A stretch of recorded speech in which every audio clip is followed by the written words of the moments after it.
Manipur State Co-Operative Bank Limited (Mscb) ge Mayang Imphal Amadi Moirang branch Ngasi Nongthombam Biren na virtual mota Sanggakhre CM Secretariat ke Cabinet Hall da pangthokiba Sanggabagi thoram aduga mari dainana Chief Minister Nongthombam Biren na hai Manipur gi tiraba matam asida khungang singda bank ke branch ama hangdoktuna miyam gi chawkhat khong thangpi na bohot na riba si thagatningai ni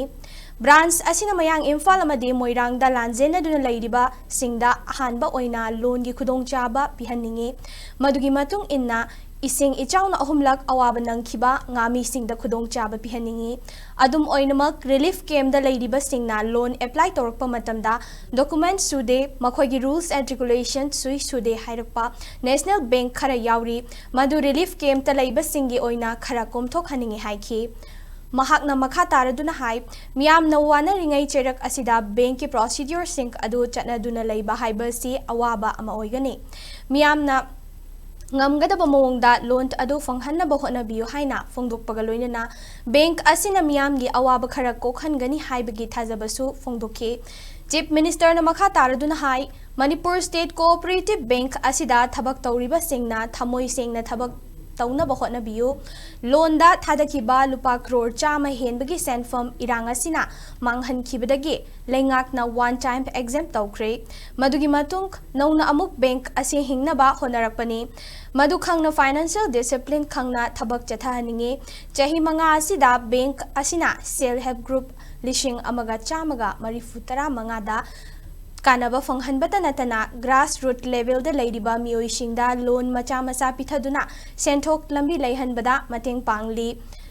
makhata na lengak asinasu ahenba mateng piduna miyamda kanaba fanghanaba honaminasi haiba wafam fongdoki Some national banks sing moigi rules regulation to the dum stick to regulator praja singya wana taraba sinda phangandaba adugumba da khoi da yamna hartoba yawdaba nate maramdi huji relief camp da lairiba singsidai da mathwai nuaitana lairiba mafamduda mating khara pangsi haiba kanda